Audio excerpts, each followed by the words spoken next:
Welcome to Unprecedented. I'm Evan Parke. I'm Lolade Siyonbola. Our mission is to critique, promote, and celebrate storytelling within the Black Diaspora on film, television, digital media, and stage. Welcome to our episode 1. Episode 1! Finally, Unprecedented is launched. We're so excited to be here with you guys. Absolutely. And so, today we, just want to introduce ourselves. The next few episodes, tell you a little bit about our story individually. Today you're going to hear a little bit of mine. Lolade is going to have the honors of asking me a bunch of questions that I hope I can answer. Yes, I'll be interviewing Evan, and then we're going to talk a little bit about what kind of films and content we love and what we're looking to see more of out in the world. So Evan, okay, so just to give y'all some background, this show came about. I did the Sci-City Summer Fellowship at Yale last summer. Evan did it a few years ago, and they were like, after some time, Victor, I think it was, at Sci-City, was like, you need to meet Evan Parke. He's interested in film and media as well. And so we started, speaking here and there, and conversations were just always, so fun. And then we started talking about content and just like analyzing content. So Evan is founder of Armathea Media Capital. So why don't you talk a little bit about Armathea, and then I can talk about Noir Fest, and then we can do the interview. Oh, absolutely. Portion. Yeah. For those who may not know what the Sci Center is, where we met, it's a center for innovation and entrepreneurship at Yale University, and we both did startup accelerators where we started our companies. Mine is Armathea Media Capital. A mission of Armathea Media Capital, if I was going to just spell it out for you, is to create compelling, cutting-edge content that highlights the voices and perspectives of people of color, people on the margins, and people of faith. That's what we do. That's what we're about.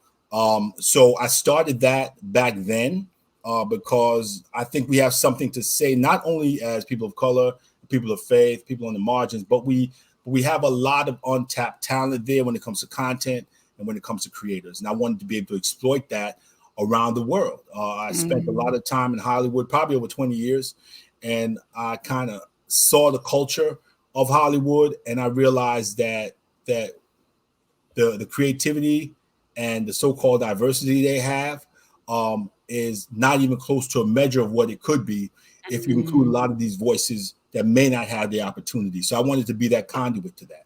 So that's what Armathea Media Capital started out to be. Awesome. And I'm the founder of Noir Fest, the traveling film festival curating the finest aspirational films from across the Black Diaspora. We are launching a virtual festival this December. So if you stick close to our social media, our Instagram, our Twitter, you'll hear more details about what's happening with Noir Fest. And Noir Fest is a project of Noir Labs. We are inspiring and operationalizing Black liberation through tech, art, community building, and so on and so forth. So make sure you check out, you're on the Noir Press page right now. So check out Noir Press, which is our media platform for news, curated aspirational Blackness, etc. So yeah, like Evan said, we got connected through the incubator at Yale, and we started speaking. And then, as we got into the different types of content we were watching and how we felt about it, we realized that we had a really interesting, sort of intersection as far as how we felt about a lot of the stuff that we were seeing out in the world. But we both share, we're both in agreement on one thing. We need better Black content. We need better Black content that is independent of the white gaze. As Black folks tell our stories, we have to tell stories for Black people, right? As opposed to stories that white studios will purchase. And so what we hope to accomplish through Unprecedented is to help you guys see like the plethora of amazing Black content that's out there, and to help you, kind of direct you in that direction, send you in that direction.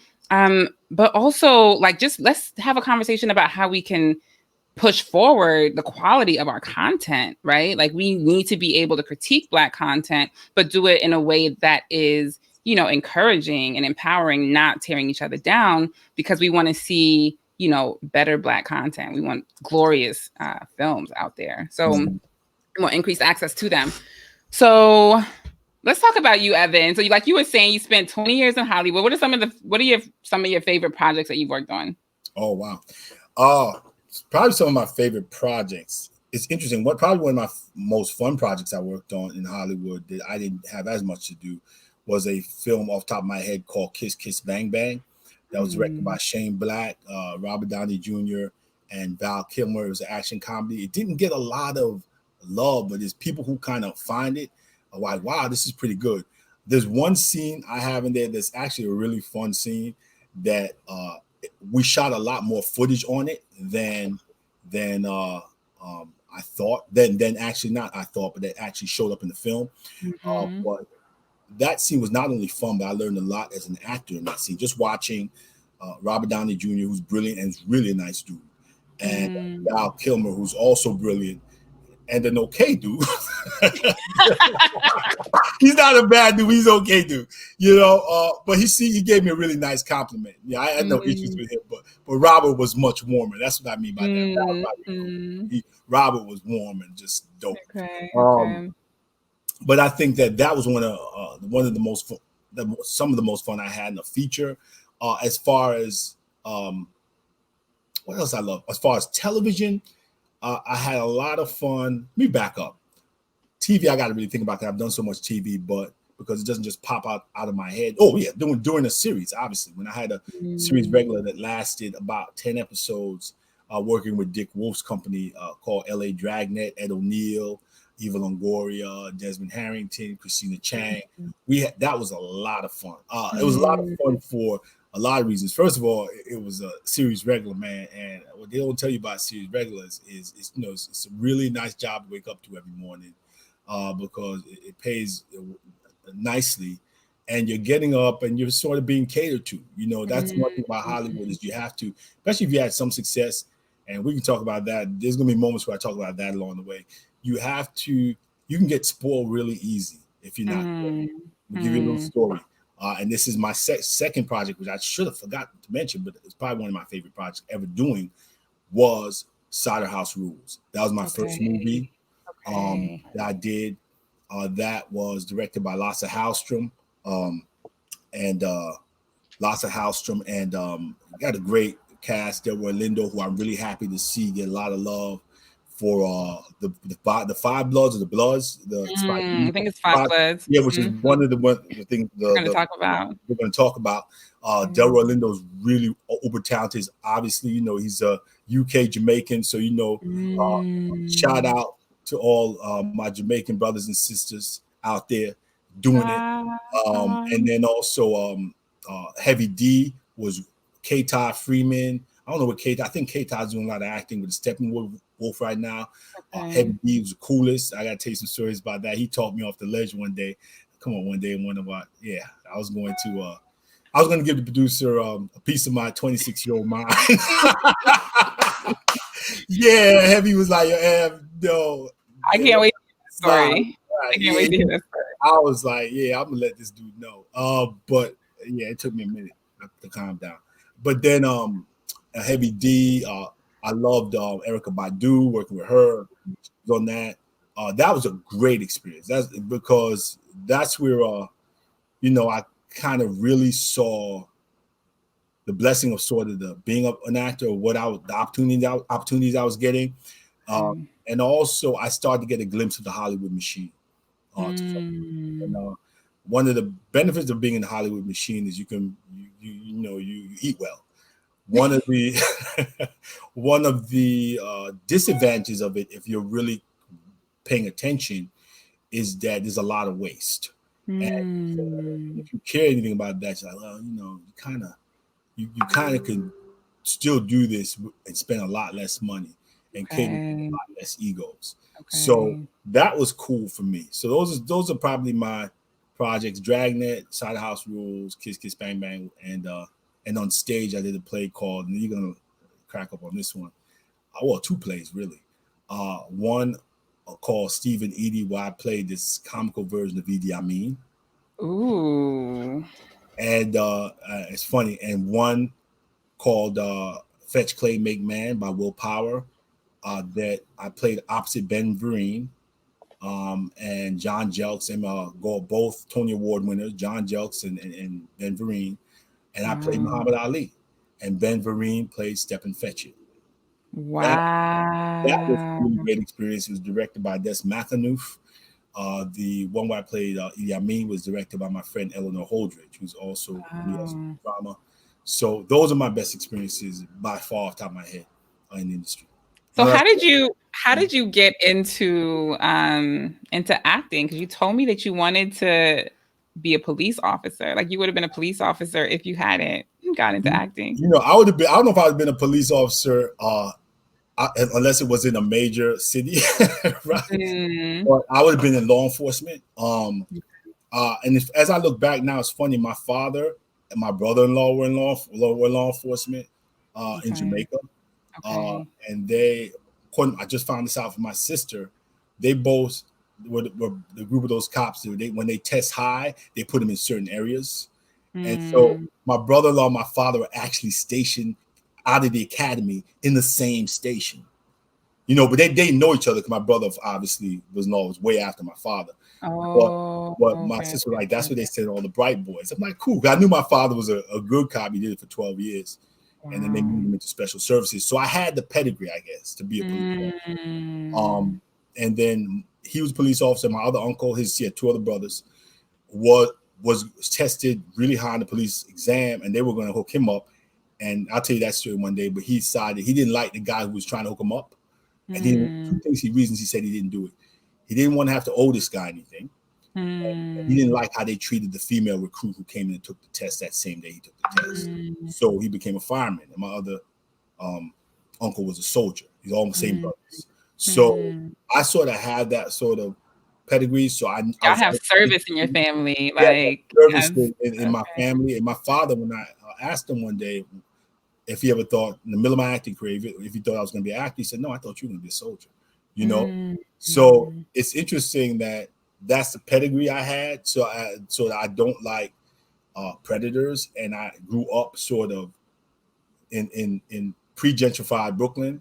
So I got to see and live with, with that sort of element, and see it firsthand and see how it affected my family. So I knew that unless acting came along, I'd probably be the guy who wanted to sort of be part of like keeping that from happening to people who are vulnerable. So I think that's the service quality came out of that with law enforcement.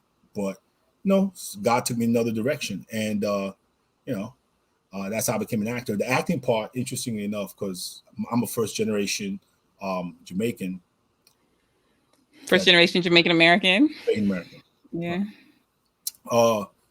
It's interesting how it came because it didn't come to my senior year in college. I took this class called Black Theater and Dramatic Literature.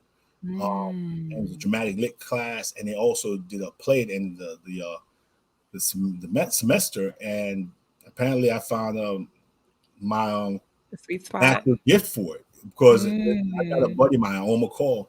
He said when we were doing the rehearsal, and the first play we did, for our production for the class was called Colored People Time by Leslie Lee. Colored People Time by Leslie Lee. Great play. The first scene are these slaves at the first scene, because it goes from the whole history of colored people, black people from slavery in this country, and it goes all the way through each scene. So the first scene, a bunch of slaves having like a church service, a secret church service, right? And guess who's playing the slave preacher? You. It opens with me talking to the other slaves about God and about freedom, right? And Don, who's a buddy of mine from my class, said they were all sitting down. He said, and he told me this years later. He said when I started talking, he said everybody stopped what they were doing, just looked to the stage like, "Yo, he can act." I didn't. Told me to see this later.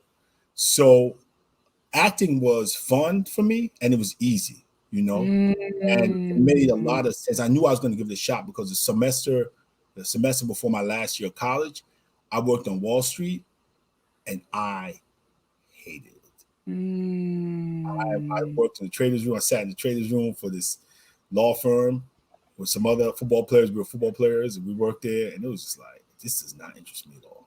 What did you study undergrad? I was an econ major. Oh, okay. And that was this was Cornell, right? Yeah, and that was a last minute decision because I thought I was going to major in math. But let me tell y'all something about math. Unless people who love math think they want to major in math, right? After about the third level of math, there ain't no more numbers. Mm. You It's probably boring. you know Yeah, this, but you're a computer yeah. person. Like there was a time when I realized, yo, there's no more numbers. Like yo, this like yo. I think after like the second applied calculus class, you're like, yo, there's no more numbers in this. So And you're it's like, I'm good. I don't need any yeah, more of I this. was good. I think I bailed out right there. I said, yeah, I gotta find That's a major. hilarious. This right, and So the play that you read in your senior year of college really spoke to you. yeah, just that being in that class, acting, it was fun, and I knew that when I came out of school, I give it a shot. I worked in corporate America, and I never really seen plays growing up. If I don't know how African people do this, but in the West Indies, depending on the family, Jamaican. Let me speak about Jamaicans, right? You got the church Jamaicans, and you got the unchristian Jamaicans, right? Same family, and the church Jamaicans, they don't dance. Some of them so-called don't go to the movies. Like I never went to the movies growing up, and it's funny, I never felt oppressed because I always felt my parents gave me a certain amount of freedom, I don't know why, maybe because I was the first boy, sometimes boys, first sons get a lot of leeway the other siblings may not get. And so like I think growing up I went with my boys to see movies. I remember sneaking into movies. I remember sneaking into the movies with a couple of my boys and watching White Men Don't Jump and Back to the Future in the same night. Wow. Have you seen those movies? I have long time. Long time ago. And I remember like Back to the Future was a movie that was like, wow, this is really cool. That movie was like, I barely remember the effect of that, but I remember the effect of Back to the Future. I remember if you were going to say it was a singular Hollywood star that may have been like a real influence to me, because I really thought about that when I was a kid. I used to watch a lot of those Clint Eastwood spaghetti westerns. I used to watch a lot of war movies. The Longest Day was probably one of my favorite movies. Stuff like that, because they used to have the I forgot what they used to call it, because a lot of people too young to. The hand crank? Yeah, wait. You watch movies by that? No. It was called. I forgot what it's called. It was Channel 7, and they had this icon that was doing this and turning, and it was a weekly movie they had. I forgot the name of it. I feel like I've seen stuff like that growing up for sure. Yeah, I watched a lot of those, but I watched a lot of war movies because like I was interested in the heroics of war, right? So my father, I think that made my father nervous, and so that's why he thought I was gonna be a soldier. I'd buy soldier stuff. I was like tank. I would make model fighter planes. I watched Baba Black Sheep because I wanted to be a pilot. I went in the military. I was like all military focused. Wow. And I remember my father told me a story one time. He's not here. He passed away in 2008. I'll never forget. Sometimes your parents are going to tell you stuff they never told you as a kid that you did. And I never get this. He told me that one time I was a kid. I don't know how old I was, a little kid. And he said that I had said, I was talking about some army stuff, military stuff, about taking a hill. Okay. And he said, well, I think he said something. I'm giving a paraphrasing, but he said, like, I was telling him how I was going to take some hill, lead some soldiers some hill. And he said, well, what if your commanding officer tells you not to do it? I told him I would find another way to take the hill, and then he'd be okay with it. My father was just like, so this kid's just going to. That's not how it works. That's not how it works, right? So this kid's just going to lie. And my father literally said this. He said, I'm glad you never became a soldier because you probably wouldn't be here. You probably got killed. You would have been like, nah, we doing this. Because I was on some hero BS, right? That's what he saw. He's like, this kid's on some hero BS. He think, he watching too many movies. He watch because movies before a certain time, and I have to credit people like Oliver Stone for this, maybe Francis Ford Coppola on war. A lot of times those war movies in the past were like very American exceptionalism stuff, It's a lot of what they call is funny, a lot of propaganda, really, To make you want to join the military. Make you want to join the military, make you want to fight, whoa. And I'm not anti-military, you know what I mean? I wouldn't even say I'm a pacifist, you know, Mm-hmm. but Mm-hmm. I do know that because some people you're gonna have to get some guns and you gotta get them out. You got to deal with them, right? Sometimes you have to deal with those some type of people or some type of situations or that you ain't gonna talk people out of. You're just not gonna be like nice about it. Not gonna be quote unquote Minnesota nice about it, right? That's a But, whole other conversation. right, but I know, right? Minnesota nice ain't Minnesota nice no more. That's another conversation. Okay, so where were you born? Were you born in Brooklyn or in Jamaica? I'm born in Jamaica, man. Born in Kingston, St. Andrew, Jamaica. It's funny when you St. ask Andrew. yeah, We can't talk about patois. It's all right if we speak the patois. Oh, you rate me. Oh, you rate it. No, that. No. And, even I sound Jamaican. Some Jamaican cousins be like, patois tough no my you. Patois tough. Yeah, patois tough, man. And you want to hear some real patois? I follow this this vlog. You probably like it called Politics Watch. Oh my God, it's good. Anyway, okay, we'll come to that. Okay. But what was I gonna say? So, oh yeah, I was born in Jamaica. Typically, when you ask Jamaican, if you meet a Jamaican, like I'll do this sometimes, mess with some Jamaicans I meet. Mm-hmm. So you from Jamaica? Because I don't sound Jamaican. I say, yeah. Which part you there from? Right? They'll say something like that, and I'll say, if I say Kingston, they'll be like, everybody say they're from Kingston, right? So if I say, because Kingston is really and St. Andrew's the same place, but if you hear a Jamaican sound from St. Andrew, Kingston, St. Andrew, Kingston, they're like, oh, okay. They know like I know a little something about. St. Andrew is like a part of Kingston. St. Andrew's the province, and Kingston's really a part of St. Andrew. Kingston's a very small part of this. It's a separate part. So when you hear like Kingston, that's like a small part of the city, the province. St. Andrew, the wider province, is surrounding Kingston, right? But it's like basically like New York City, outer greater New York, right? So it'd be like greater New York area, right? Westchester, all that stuff like that. I've never been in Jamaica. I always wanted to go. How often do you go? It's funny, I haven't been a couple years. But if you go, definitely start off with the resort experience. And say it, or why you say that? Just no, or unless you have people with families there. Or I like my family. I said connect with my family, my cousin Barris, and is why you connect with people there. But I wouldn't advise people just who haven't been there just randomly randomly go and be like, oh, I'm just gonna get out in this cab and go explore the streets. Right? I don't care if Jamaicans get offended by that. They know the truth. So you want people to be cautious in that and get to know people there who know their way around. But I would start with some of the resorts for sure. And some great ones. I just want to go in the bush. I want to go and meet the farmers. He's like, you crazy? I was like, you don't want to do that on your first trip, right? Do that like, I honestly, some Jamaicans be like, what are you talking about? Jamaica is. I said, no, I love Jamaica. Calm down. I'm just saying that.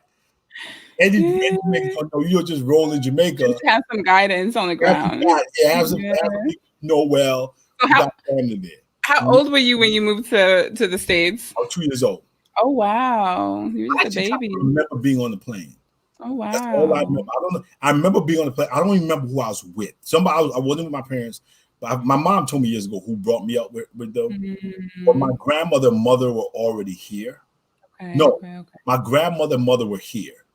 And so, my grandma was definitely here, her mother. And then someone brought me up on the plane with them, right? Me and probably my sister was with me, but I think us up on the plane with them. So I remember that. I have the old picture I had on this what looks like a sailor suit. They were not playing. That get you in the military. So yes, it looked like the sailor suit collars. That's what it looked like, But I came here when I was 2. Grew up in Brooklyn, Bushwick, up until I was 12. Anybody knows Bushwick in the late 70s, early 80s was it's funny, like there's some things that have been happening recently since the pandemic that one of my boys is like, it's turning back into old school Brooklyn. And I said, yeah, it could be if they don't get a handle of things here. How so? Just people a little bit more desperate. You know, back when I grew up in Brooklyn, it was definitely a lot more dangerous. Certain areas were.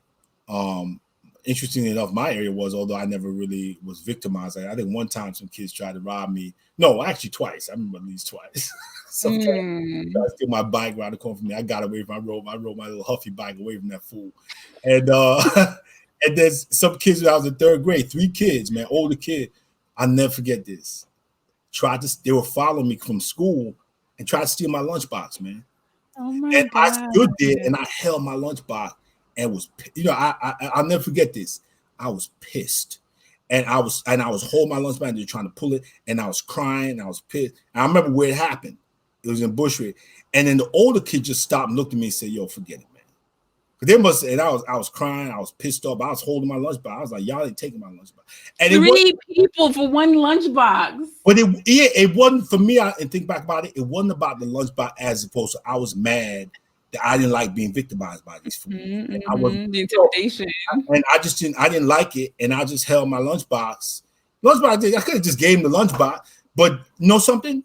I saw him again on the streets. They never bothered me again. I guess they said this little kid's going.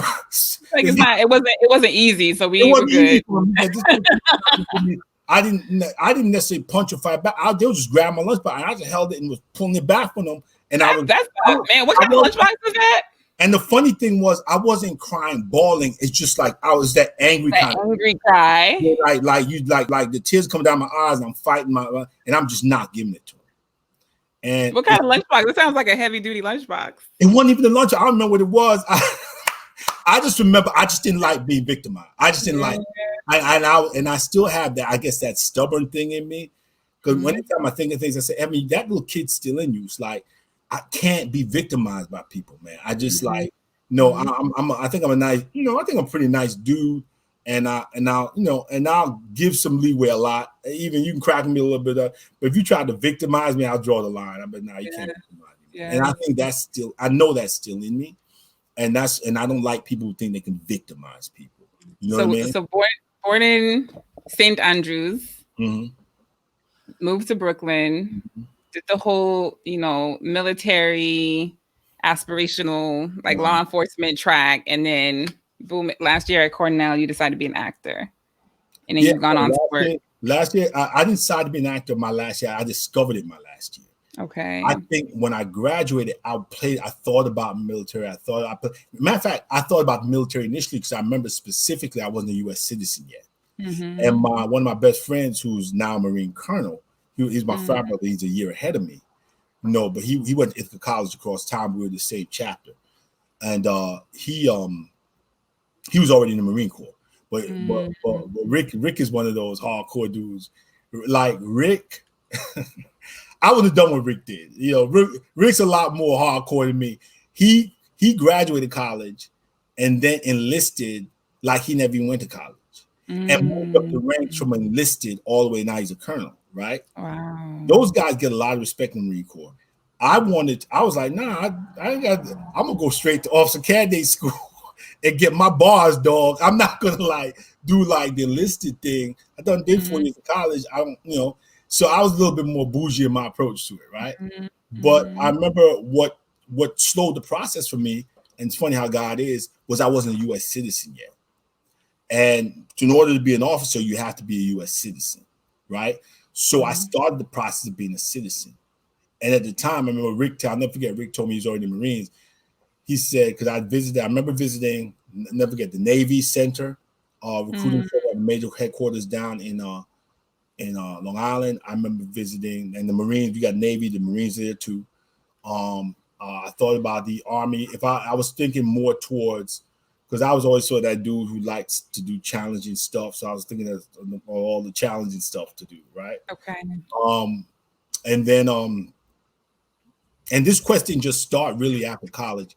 It started sophomore year in college. That's another story, but looking at being an aviator, but I didn't have, according to the Navy, the eyesight to be training them to fly my planes, which is true. Oh, wow. I had astigmatism, and they tried to make me say, well, you should look into helicopters, blah, blah, blah. And I was like, at 20 years old, somebody, typically when we're 20, we want to do what we want to do. And if I want to fly jets, I ain't gonna go fly helicopters. Mm-hmm. If I can't fly jet, I ain't gonna fly at all. Mm-hmm. Right? Mm-hmm. So I remember so Rick was funny. He was in the military at the time, and I was telling him about my business to recruiters. He said, "Don't believe anything they say," right? Because they were trying to say what they were trying to tell me is, "No, come in now, and we'll get you a citizenship." And all he said, "No, get your stuff before you go." Right? So, in the process of getting my citizenship, which I got at 25, right, and ended up getting at 25, I actually shifted and got interested in being a professional actor, or at least give it a shot. Because I remember that following year, I applied to drama school.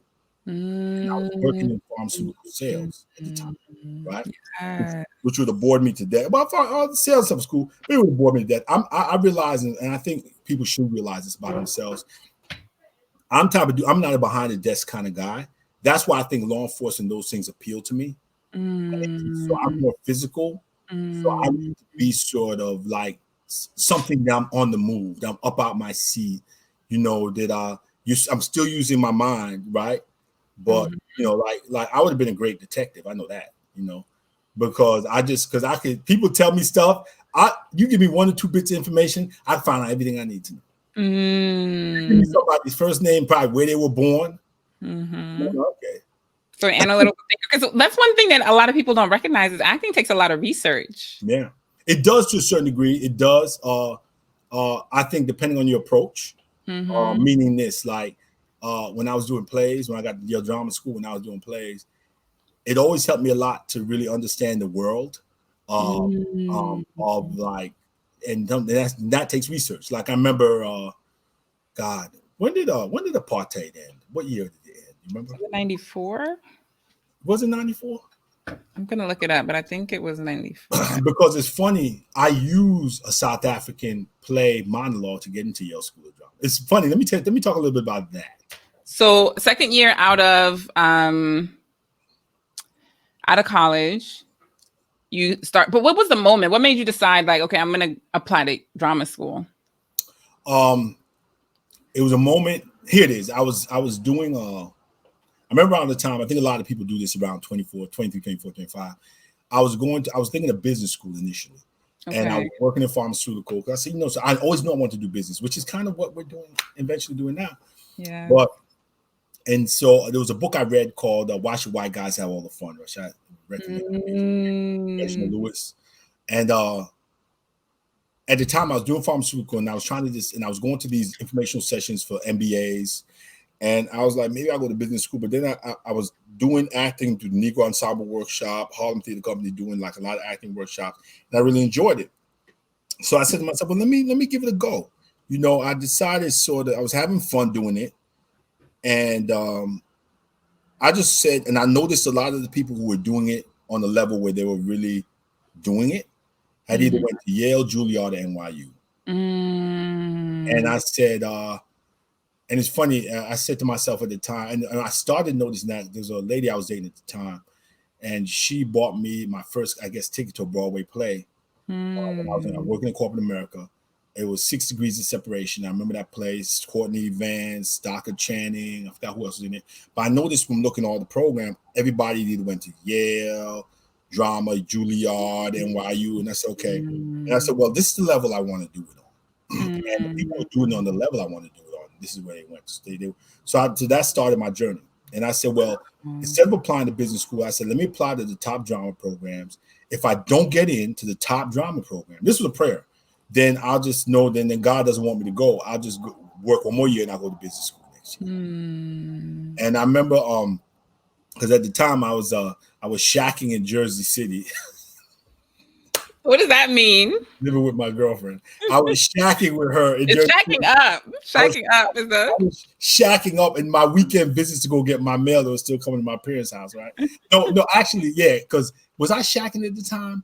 What are you calling it shacking? No, because I had my own apartment in Brooklyn, and I think what happened, I had some of my mail, I don't know why some of my mail would still go to my parents. But I remember saying to myself, I was working in pharma in sales. I had Brooklyn and Manhattan territory. and I said, let me apply to drama school. And I threw out all my business school applications. Let me apply to drama school. If I get into the top program, I'll go to drama school. This is God saying go there. If I don't, I'll go to business school next year. And at the time, I remember coming to my parents' house and getting in the mail the letter from Yale Drama, right? I don't know why I got the mail sent there. It's weird. And because I wasn't living there. I was between living in my apartment and I think shacking. And so I got the letter 1 in the morning. I was like, I screamed out when I read it, and my parents woke up and said, "What's wrong?" And I told them, and they're like, "Oh my God!" They were happy about it. They didn't know what it meant. They didn't really know what Yale Drama meant, but they knew what Yale meant, right? So that sort of began the journey. From it's funny, my lease ended, and I ended up living. I think at their place. I didn't really want to sign a new lease because I had like 6 or something months. It was once you get the acceptance letter, you have a few months for school starts. So I was like, I'm not gonna sign a new lease. So I kind of crashed here, but I think I was shacking a little. Was I shacking a lot? I'm overlapping the stuff because I'm overlapping it because when I started drama school, I was dating somebody else, I think. And so my God, you just went back to back. This is gonna be bad. We're not even gonna talk about that. Yeah, so talk about Yale Drama real quick. The school's profile has come up, in pop culture a little bit in the last few years, especially with Black Panther. But for those who don't know, talk a little bit about Yale Drama and that community and like that relationship with Hollywood. I think the kids coming out now are a lot better prepared than we were. Okay. For Hollywood, they're uber talented. Not like we weren't talented, but I feel like their talent and the preparation level they're getting now, combined, is far stronger than what ours was. Okay. We had a great teacher. Don't get me wrong. Earl Gister was a master teacher. He taught everybody. Like beforehand, Paul Giamatti, Leah Schreiber, Lance Riddick, Angela Bassett. Angela was with Lloyd Richards, I think. Courtney Vance. All those guys, came out. Charles S. Dutton. All those guys, and there's a bunch more. Wow. So, but I think the training's always been, the master teachers have always been off the chain. I think that now what these kids are getting is, first of all, they're coming out with less debt. They're also coming out with a lot more with a better understanding of the business, and what they need the choices they need to make. We didn't have that so much, you know what I mean? But I think that's good. It's good on that level. I know that the last teacher they had is gone. He's at Columbia. He was outstanding. Ron Van Loo. Ron used to be the NYU master teacher.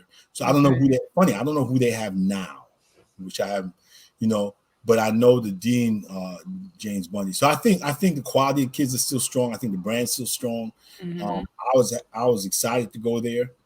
I think they have a strong, like Disney, they have an incredible brand.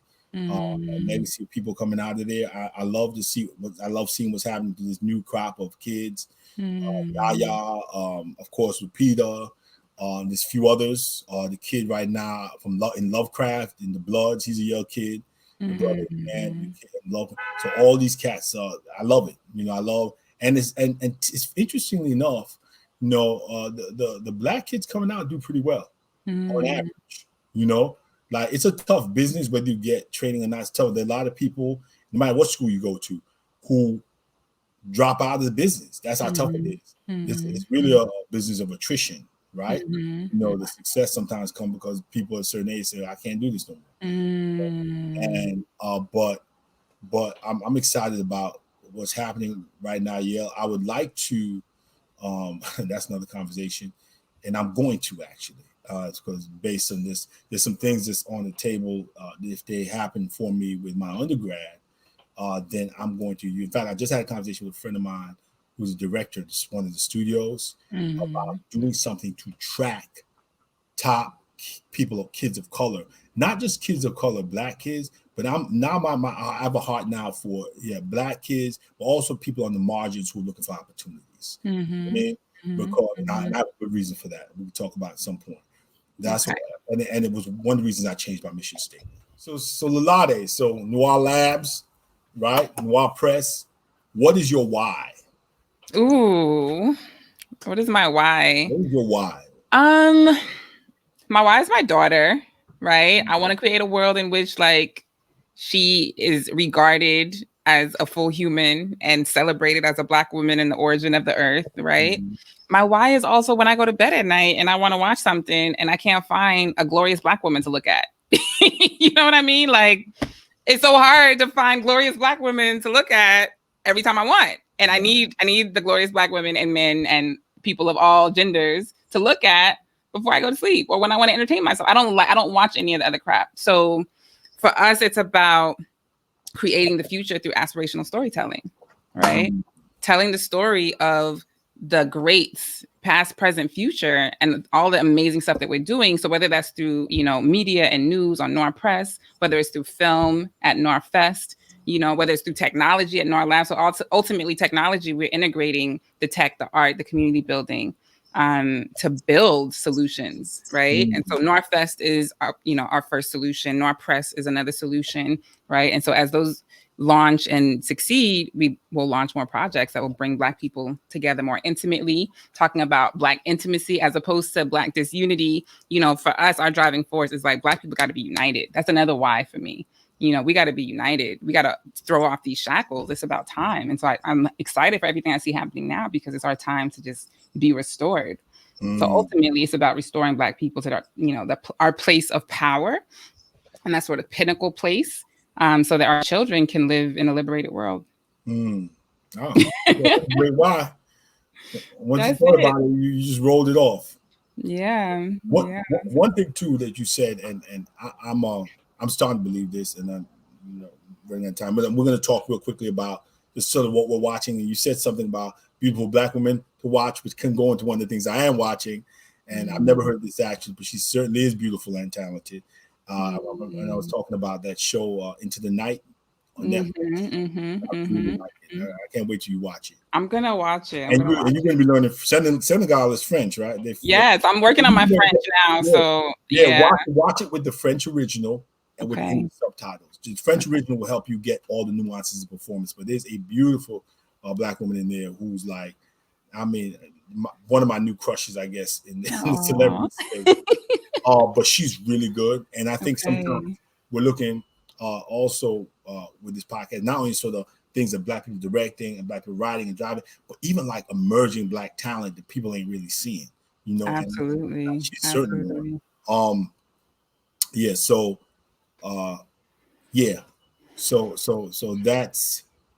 that's what I want to say. I think I forgot the other thing I wanted to say. That's okay. Yeah. What's some of the stuff that you're watching right now? We're going to talk more about this stuff too, but some of the stuff you just recently saw that maybe we can talk about or that you're watching. I got to get it off my chest. I told you about the whole thing with Selah Marley. Okay, and that's a 2 hour. I didn't watch the whole 2 hours, but that's a 2 hour. That's a film right there. That's a commitment. Wow, that's content, right? How Black people are telling our stories. You brought that up, so I'm gonna look at it. Selah Marley, right? You should check it out at least the first 15, 20 minutes. Okay. But so I'm getting my content just like everybody. I'm getting my content from everywhere. I don't really spend a lot of time on Instagram, Facebook these days. It's a lot of noise. And clearly with Noir Fest, we have submissions coming in, and we're going to start reviewing those soon. But most of my content just comes off of Netflix. A little bit of here and there on Hulu. So the first thing that comes to mind as far as like actual production that I've been watching is The Good Place. I just finished The Good Place. Have you seen that? No, I have not. Okay. So we'll talk about The Good Place, and we might want to bring people onto the show to converse with us too. The Good Place, and then I keep telling everybody about Blood and Water on Netflix. It's based in South Africa. It's amazing. Okay. The ending is a little bit rugged, and there's a couple of kind of fallow spots in there, but I think ultimately it's a 9 out of 10. Like, it's amazing. And the casting, the actors are freaking, oh my God, they are delicious to watch. They're gorgeous. Gorgeous. Okay. Wow. Okay. Blood and Water. Please check that out. What else have I watched lately? A lot of my stuff, I haven't started watching like the old stuff yet that Netflix bought. You heard how they bought Girlfriends and, Moesha and all the classics. Did you hear about that? No, I didn't know that. But I believe they would. They're trying to get that market. Big. Yeah, because I think I heard about Girlfriends. Girlfriends. Did you watch it when it was on, or it was not really a thing? No, it wasn't really my thing. I auditioned for it. I was up for Oh, you something. Yeah, did. Which role did you audition for? I'll tell you who got the role. British actor, really good British actor named Oh, Adrian. okay. He played Jones' best friend. He was some boyfriend or whatever for somebody. Adrian Lester. His name's Adrian Lester. Okay, I think his name's Adrian Lester. He got that role. And I remember that when I went into audition for it, I met Toni Braxton and didn't even know it was Toni Braxton. Wow. Was she auditioning or what was she doing there? She was auditioning. All I remember was like, wow, that woman's beautiful. And she was nice. And she was really nice. I never even knew Toni Braxton. I wasn't aware till later. Actors do this thing. Let me tell you what actors do, and actresses too. Like if you go into an audition room, you see somebody who's really cute that you like, or you might want to meet you go glance at the sign-in sheet, to get a name. And I'm like, wow, she's beautiful. Who's that? And it wasn't like I was trying to hit on her, but she was so stunning. So I was like, and I think maybe I had a girlfriend at the time, so I wasn't trying to hit on her, but she was so stunning and nice. I was like, who's that?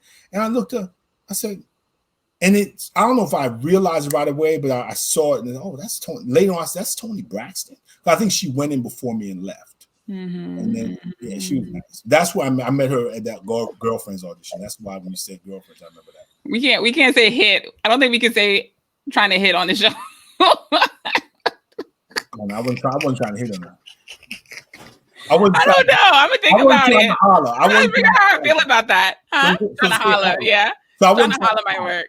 I wasn't trying to holler. Okay. She's beautiful and nice. And I love Toni Braxton. Oh my God. I totally grew up on her voice. Okay. So girlfriends, let me throw it back to you while I think about other stuff that, that I've come across lately. What are you watching right now? What have you seen recently?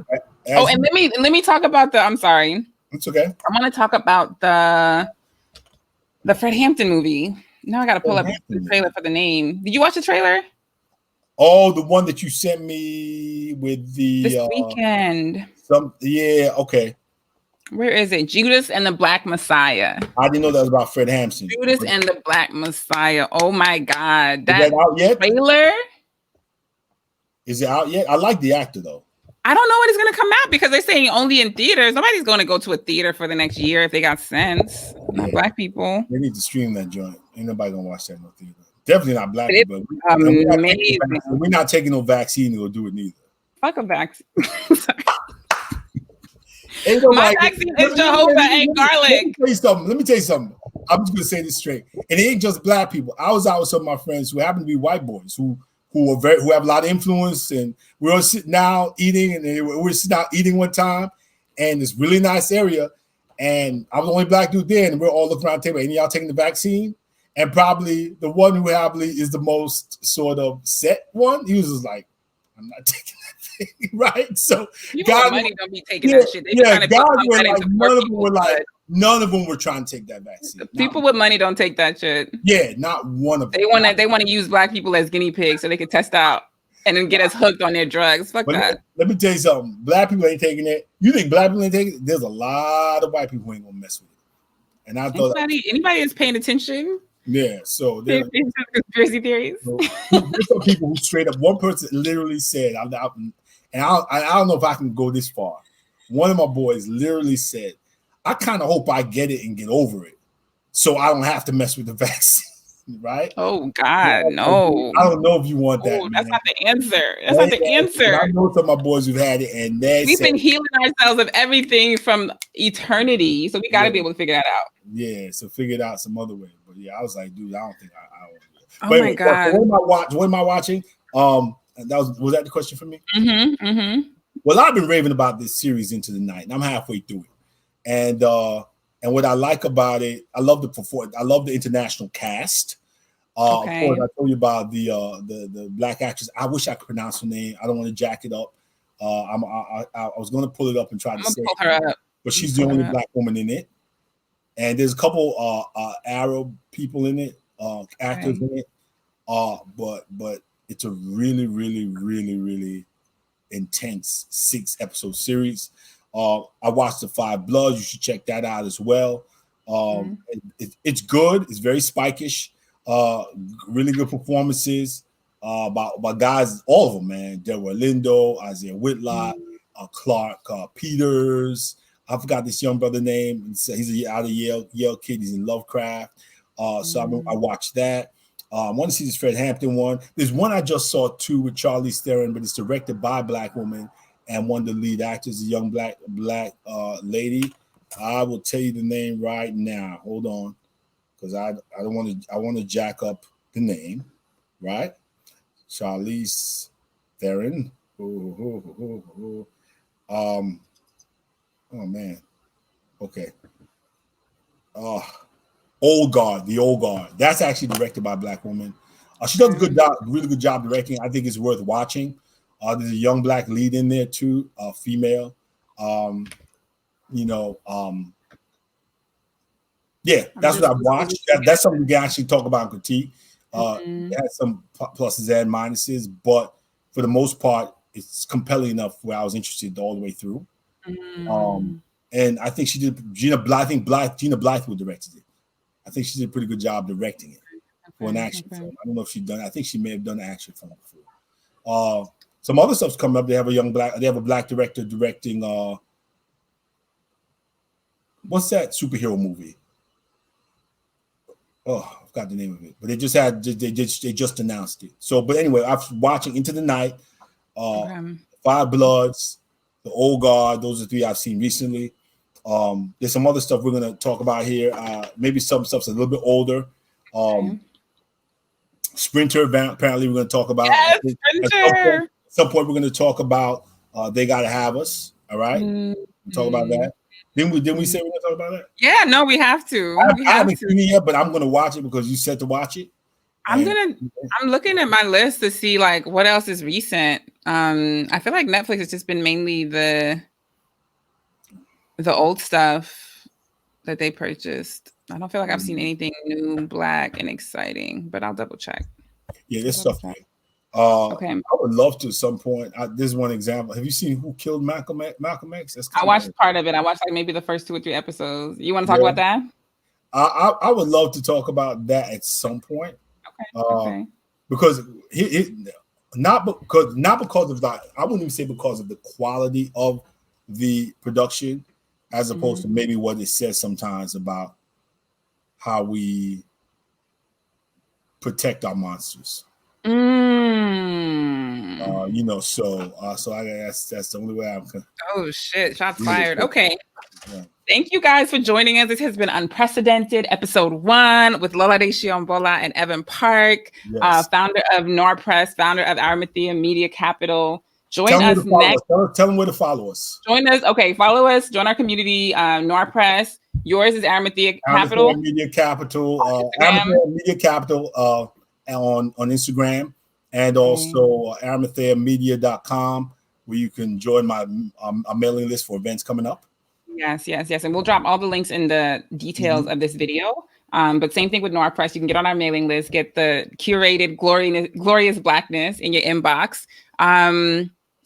Stay with us. Stay tuned. So the next episode of Unprecedented, we're going to be every 3rd Saturday, right? So the next episode is going to be September 19th, 10 a.m. Eastern, right here on YouTube. I hope to see y'all then. Thank you. Deuces.